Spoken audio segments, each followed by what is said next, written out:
السلام عليكم ورحمة الله وبركاته. ازيكم عاملين ايه؟ وحشتوني جدا جدا. النهارده هنعمل اكلة حلوة. هي اي نعم بتكون مكلفة، لكن احنا ممكن نخليها موفرة في الوقت اللي احنا فيه ده. تمام. ايه هي؟ المكرونة بالبشاميل اللي هدخل معاكم على طول. بس قبل ما نبتدي ما تنسوش تحطوا لايك وتعملوا شير وتعملوا سبسكرايب. اول حاجة يعني عشان نوفر جيبوا الكيس ده. ليه بقى؟ انا مرة شفت على النت ان الكيس ده اساسا بيتعمل من غير سمنه، والبشاميل بياخد سمنه كتير جدا. تمام، عشان يطلع حلو معاكي. انما الكيس ده مش هتحتاجي تحطي سمنه. وهقول لكم ازاي برضو نوفر في اللبن والحاجات دي. هوريكم يعني انا هعمله ازاي. اول حاجه هنا دي معلقه سمنه عشان هعمل بيها الفريك. ولما تيجوا تعملوا مكرونه بالبشاميل، انا واحده من الناس حتى قبل الغلا والكلام دوت ما كنتش بعمل جنبها حاجه. ليه مش بعمل جنبها حاجه؟ لان هي جواها اللحمه بتاعتها او الفراخ بتاعتها. ولما كنت بعمل جنبها مثلا لما يكون عندي عزومه، لما يكون مثلا في رمضان مش عارفه ايه وعايزه اعمل لهم يعني سفره حلوه مثلا لعيالي وجوزي وكده، كانت برضو الحاجه اللي انا عاملاها جنبها كانت بتتركن على جنب مش بتتاكل، وكنت تاني يوم بعمل جنبها اكل تاني. تمام، ايا كان فراخ بانيه ايا كان ايه. تمام. ممكن بقى مساله تعود، بس احنا فعلا مش بناكل مع المكرونه بالبشاميل اي حاجه. بتبقى هي لما بنعملها هي بتكون مغطيه على اي اكل تاني. تمام كده. السمنه طلعت كتير. طيب، واحنا بقى هدردش معاكم وهقول لكم ازاي تاني هنعمله البشاميل بطريقه اقتصاديه وما يكلفش. وعايزه اقول لك على حاجه، انا برضو في الموضوع ده ماشيه عليه بقالي كتير قوي، ان انا دايما بعمل الاكل يومين. صدقوني برضو الاكل اليومين من الحاجات اللي هتخليكم توفروا في الوقت اللي احنا فيه ده. هنا انا نزلت اهو بالبصل اشوحه كده مع السمنه، وهدردش برضو ايه معاكم، وهقطع مع البصل ده قرن فلفل كوبي. الحاجات اللي تبقى موفره معاكم يعني ايه؟ مثلا انت مثلا بتستخدمي سيان نص كيلو بانيه مثلا، انت في وجبه الغداء لو جبتي مثلا كيلو الا ربع بانيه هيكفيك يومين. اللي خلى النص كيلو يكفيكم هتلاقي الكيلو الا ربع يكفيك يومين. فبدل ما تجيبي نص كيلو بانيه مثلا، انا بقول مثال طبعا كل واحد عارف هو بيجيب ايه، جيبي كيلو الا ربع بانيه. تمام. بتستهلكي كيلو الا ربع بانيه، جيبي كيلو وربع واعمليه على يومين، يعني خلي اكلك يومين. بتعملي مثلا مكرونه عاديه، بتاكلوا كيلو مكرونه مثلا، خلاص هاتي كيلو ونص. انا عماله اقول لكم ايه امثله. بتجيبي فرخه 2 مثلا كيلو الا ربع، 2 كيلو الا ربع، هاتي فرخه 2 كيلو ونص، هتقعد وقطعيها كذا قطعه، هتقعد معاكي اليومين. فطبعا تاني يوم مش بتحتاجي تعملي رز من اول وجديد وطبيخ من اول وجديد ومكرونه فاهمين قصدي؟ فده طبعا بيوفر كتير جدا جدا. جربوا ان انتوا تعملوا الاكل على يومين. اهم حاجه تاني يوم تسخنوا الاكل كويس، ما توضعوا يعني مش ان انتوا بقى عشان اكل بايت كده تقدموه بطريقه مش كويسه، ما تسخنوهوش حلو. لو حتى ما عندكيش ميكروويف مش مهم، عندك تسخنيها في الفرن، توطي على الرز خالص وتسخنيه، ما تقدميش الرز ساقع. يعني ممكن لو وطيتي عليه خالص كده شمعه وسبتيه هيسخن كانك لسه عاملاه. فاهمين قصدي ايه؟ دوت برضو لما تعملي الاكل على يومين كده هتلاقي نفسك كل يوم بتوفري، غير بتوفري مجهود زي ما انا كنت بعمل زمان. الصراحه كان بيبقى توفير مجهود ووقت، لا ده كمان هتلاقيه معاكي توفير فلوس. صدقوني يعني انا كنت واحده من الناس اللي ما بحبش الاكل البيت نهائي، لكن بقى لما عيالي كبروا وبقيت اودي دروس واجيب من دروس ومش عارفه ايه، بقيت غصب عني لازم ان انا اعمل اكل يكفيني يومين، عشان مش كل يوم هقف اطبخ، مفيش وقت. وحاليا كمان بقى اللي زاد وغطى الحاجه اللي غلت. فجربوا كده، انا عايزاكم كلكم كده تجربوا اي اكل بتعملوه زودوا الكميه، مش نفس بقى الكميه الضعف، لا زودوها حاجه بسيطه، هتلاقوا نفس الحاجه دي بتكفيكوا يومين بالبركه طبعا سمي الله، وهتلاقي الحاجه بتكفيكوا يومين. يعني انا كيس المكرونه لو عملت كيسين ممكن ناكلهم في يوم. تمام. بعمل 3 اكياس مكرونه، 3 اكياس مكرونه دول بيكفونا اليومين. تمام. فانا بدل ما كنت هعمل، طبعا انا مش قصدي يعني الكلام ده اساسا اللي كنت بعمله زمان قبل الغلا، يعني قبل الدنيا ما تغلى، بس كان توفير لوقت ليا. فاهمين قصدي ايه؟ مثلا بعمل البانيه عادي بتاعي، تاني يوم بكون مثلا انا في اول الشهر شاريه ناجتس، شاريه برجر، شاريه ستريبس اللي هو الجاهز ده، البانيه مثلا ان انا جبت نص بانيه، خلص اول يوم ما فاضلش بانيه، تاني يوم بحمر بقى جنب المكرونه البايته دي ستريبس ناجتس وما بتكونش بايته. يعني انا زي ما قلت لكم اول يوم بكون مقلباها في بعض، وبتكوني شايله بكون شايله المكرونه بيضه في التلاجة والصلصه. بطلع مثلا عيالي عايزين ياكلوا، اروح مسخنه لهم الحبه، مسخنه الصلصه وسلطه المكرونه ومشوحاها كده، مش خليها بقى تشرب الميه وتبقى لونها ابيض كده وشاربه الصلصه خالص، لا اعمليها كانك عاملاها اول يوم، والله والله تاني يوم بيبقى طعمها احلى من اول يوم. انا بقول لكم على واحده، يعني انا واحده انفه جدا جدا في الاكل فوق ما تتخيلوا، تمام؟ بس صدقوني لو عملتوا الحاجات دي هترتاحوا كتير قوي قوي كمان. طيب ايه تاني؟ زي دلوقتي اهو مكرونه بالبشاميل. انا لو عملت كيسين مكرونه طبعا مش هعمل كيس 400 جرام، قليل جدا. طيب لو هعمل كيسين بس وجبت على الكيسين دول نص كيلو بانيه، صح كده؟ هيكفيني النهارده وبكره هحتاج مش عارفه اعمل اكل ايه. لا انا ازود كيس وازود ربع بانيه كمان، بيبقى عندي اكل النهارده وبكره. فاهمين قصدي؟ يعني هو النهارده عامله ايه؟ عامله مكرونه بشاميل. المكرونه بشاميل دي مش هتكفيني النهارده بس، لا انا ما عملتش كيسين، انا سالقه 3 اكياس مكرونه، اوكي؟ وجايبه بدل ما اجيب نص بانيه جبت كيلو الا ربع بانيه. خلاص كل كيس عليه ربع بانيه، حلو جدا جدا يعني في الوقت اللي احنا فيه ده جميل قوي. خلاص كده انا هنا بس عشان ما توهش معاكم نزلت البصل عليه الفلفل عليه الفراخ بتاعتي، وهحط الفلفل الاسمر كده،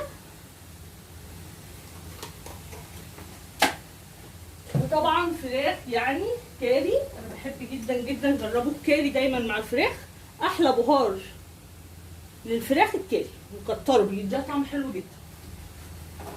وهحط ملح بس كده، انا بحط على الفراخ فلفل اسمر وكاري وملح، مش اكتر من كده.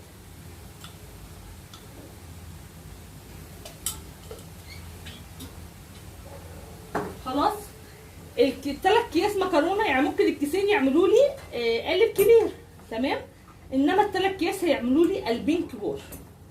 يبقى عندي قالب هسويه النهارده وبكره هبقى اسوي القالب التاني. مش عايزه اسويه بكره، عيالك هيزهقوا مش هيقدروا ياكلوا بكره، سويه بعد بكره، بعدها بكام يوم سيبيه في التلاجة، غطي الصينيه من غير ما تسويها، حطي عليها البشاميل وكل حاجه، ويعني خليها جاهزه على هي تخش الفرن، تمام؟ بعدها بيومين 3 حطيها وتبقى وجبه، يعني مثلا بكره اطبخي اي حاجه تانية لو مثلا عيالك يعني من الناس اللي بيزهقوا من الاكل بسرعه. لكن انا معوده عيالي عادي جدا ان شاء الله يقعدوا ياكلوا في الاكل 3 ايام، حسب ما تعودي عيالك هياكلوا من صغرهم، تمام؟ بس كده، دي ايه النقط اللي عايزه اقولها لك. يعني انا دلوقتي سلقت 3 اكياس مكرونه، دول كيلو الا ربع بانيه، شاريه كده كيلو الا ربع بانيه، اوكي؟ ودي بقى عجبتني، قلت فيها بهارات بتكون طعمها حلو، تمام؟ وكمان هتوفر معانا السمنه بتاعه البشاميل. الكيس ده ب6 جنيه، معرفش بكام دلوقتي، انا شاريها في مشتريات الشهر اللي فات كان ب6 جنيه، تمام؟ طيب ال3 اكياس مكرونه دول يعني اكيد اقل حاجه عايزينها 2 كيلو لبن. طب 2 كيلو لبن يعني 50 جنيه لبن، كتير طبعا جدا جدا، احنا عندنا كيلو اللبن ب 25 جنيه. فانا هاخد كيلو لبن واحط عليه لتر ميه، تمام؟ واحط عليه شوربه، قصدي ماجي عشان تبقى كانها شوربه يعني مرقه، وبيكون طعمها حلو جدا جدا جدا كمان، تمام؟ واحط برده ايه معلقه سمنه كده صغنطوطه، كاني بعمل شوربه ايه في البيت، فاهمين قصدي؟ الشوربه مثلا ما بنعملها مثلا ما عندناش شوربه ومحتاجين شوربه، بنحط ميه على النار ونحط فيها مكعب ماجي ونحط معلقه سمنه، عملنا شوربه عادي. وهو ده اللي انا هعمله دلوقتي في البشاميل. هنشوف دلوقتي مع بعض. اسفه طولت عليكم بس بجد انا عارفه الناس كلها، والله بقعد على الفيس وبشوف الناس يعني بجد جابوا اخرهم فعلا من الاسعار، ربنا يرحمنا. فانا حبيت ايه يعني يمكن اديكم فكره ان شاء الله باذن الله تكون سبب في اللي ايه، في اللي انتوا ان شاء الله تعرفوا توفروا شويه في الغلا، وان شاء الله باذن الله ربنا كبير وما بينساش حد، يعني ربنا ما بينساش حد. بصوا ده كيلو لبن مغلي لسه غلياه، بالقشطه بتاعته كل حاجه. ده كيلو هحطه كده، ومطرح اللبانه نفس المكان هحط لتر ميه. تمام.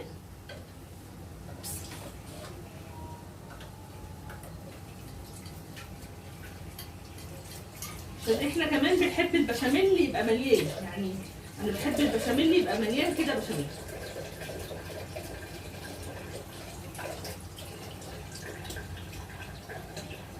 بحط نفس المقدار. انا عندي طبعا اللبانه عارفه كانت معموله لحد فين اللبن، فهحط قدها بالظبط ميه.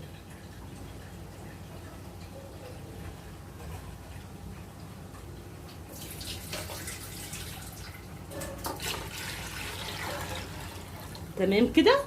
طيب ايه بقى كمان هجيب بقى؟ ده بياخد لتر ميه، خلاص. ده بياخد لتر لبن، اسف ده مكتوب طريقته بيتحط على لتر لبن. انا طبعا جايبه كيسين. عايزه انت بقى تعملي دقيق ما تعمليش البشاميل ده عادي اعمليه مفيش اي مشكله، بس بقول لكم ده يعني هيوفر سمنه يعني، وكمان طعمه حلو، يبقى فيه بهارات كده طعمها حلو. كده ايه هنحط كيسين. تمام كده. وهحط بص معلقه سمنه يعني لا تذكر طبعا. احنا طبعا البشاميل كنا كل معلقه دي بنحط عليها معلقه سمنه، لكن انا هنا مش هعمل كده خالص.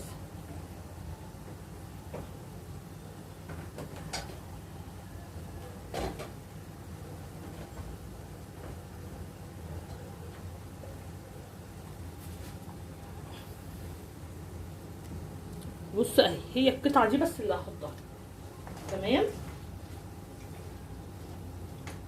وطبعا مكعب المرق، استنوا نجيبه من التربو واجي. على فكره انا دايما بعمل البشاميل بلبن وميه بقى او شوربه حسب بقى عندك ولا لا.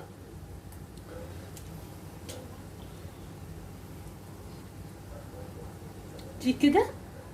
وبعمل عادي البشاميل بالدقيق العادي. انا اول مره استخدم البتاع دوت، استخدمته مره قبل كده في قتله غير، يعني انا دايما بعمل بالدقيق العادي والسمنه.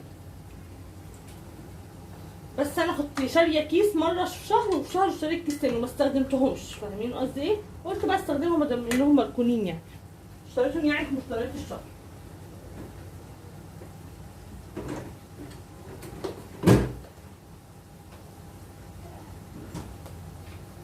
بصوا برضو عشان تبقى غنيه شويه، عشان طبعا الميه اللي حطيناها.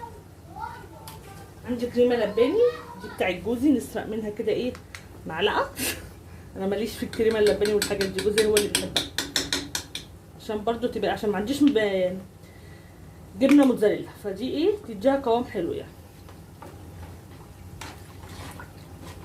ونبتدي بقى نقلب كل الخليط ده كويس جدا لحد ما يدوب معانا.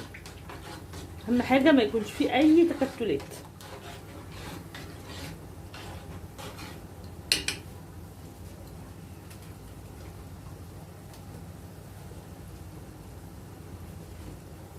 وادي الفراخ بتاعتي اهي بتستوي. الخليط ده بنقلبه كويس قوي زي ما قلت لكم. وبعد كده بقى بعد ما ندوب كويس قوي قوي، لازم ندوب حلو قوي، نبدا ايه نشغل النار. كل ده على البارد.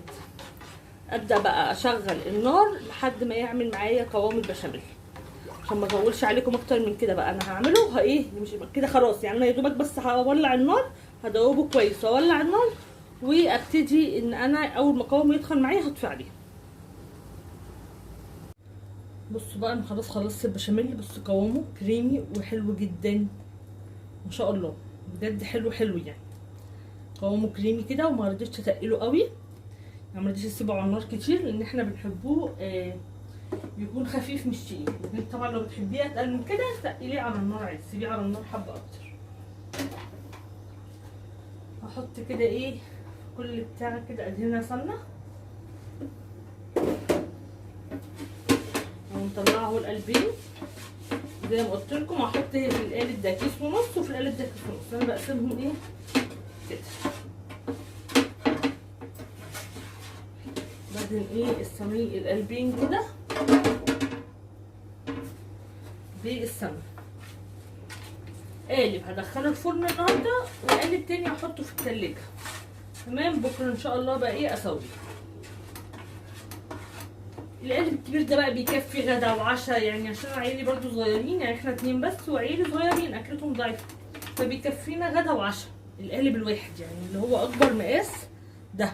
يعني طبعا بيكون وجبه اساسيه، مش جنب اكل، عشان كده القالب ايه يا دوبك كده بيكفينا.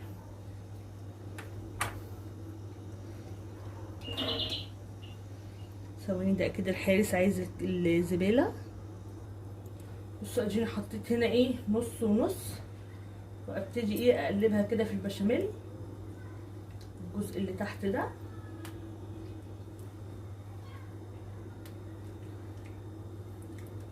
والقالب التاني كمان، واحط بقى الفراخ في النص، وفي الاخر البشاميل اللي من فوق.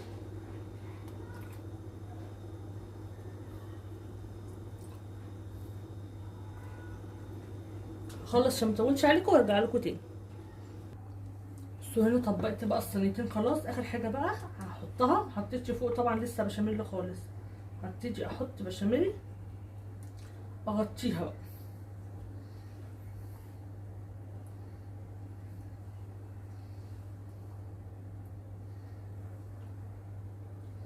تحاولي تخلي البشاميل كده ينزل لتحت وينزل في كل حته عشان تبقى بتلظ كده بشاميل.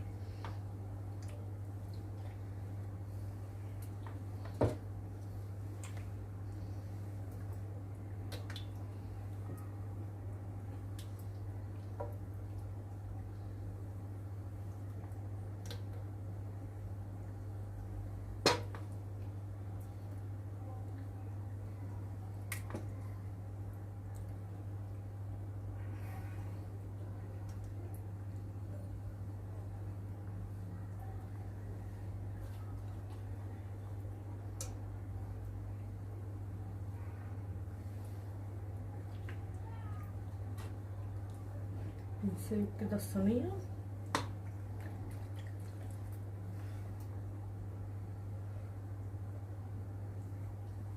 عموما اللي هي بتكون بالفراخ دي اللي بتبقى سايحه كده ونايحه. سلام بقى كمان لو في موتزاريلا، احط بقى هنا على الصينيه التانيه.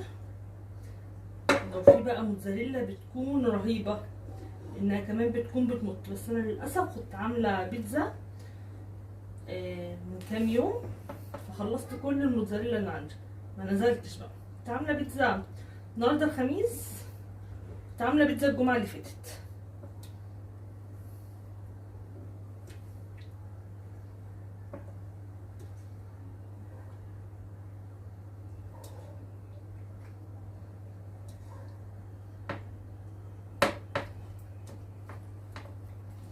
بس كده خلاص. هحط صينيه في الفرن واشيل صينيه هغطيها بالاسترتش وادخلها التلاجة. كده خلاص خلصت اكلتنا النهارده. ادي هي صينيه المكرونه بالبشاميل. هي الفلاش هو اللي بغمقها، لكن هي يعني مش محروقه ولا حاجه. لونها حلو، انا بحب لونها كده، يعني بحبها متحمره كده. بس كده ادي كده الصينيه زي ما وريتكم عملتها ازاي بكل تفاصيلها. بصوا بقى، وادي شكل اكلتنا. ادي المكرونه، احنا طبعا بنحبها سايحه ونايحه كده، يعني انا بحبها كده، ما بحبش ان انا خرط تبقى خرط، لا انا بحب اقطعها وهي سخنه باكلها، بحبها كده يعني، ما بحبش استنى تبرد. جنبها بقى شيبسي ومخلل لفت وكاتشب وكله بقى، يعني والله العظيم هي كده حلوه قوي، مش محتاجه جنبها اي حاجه.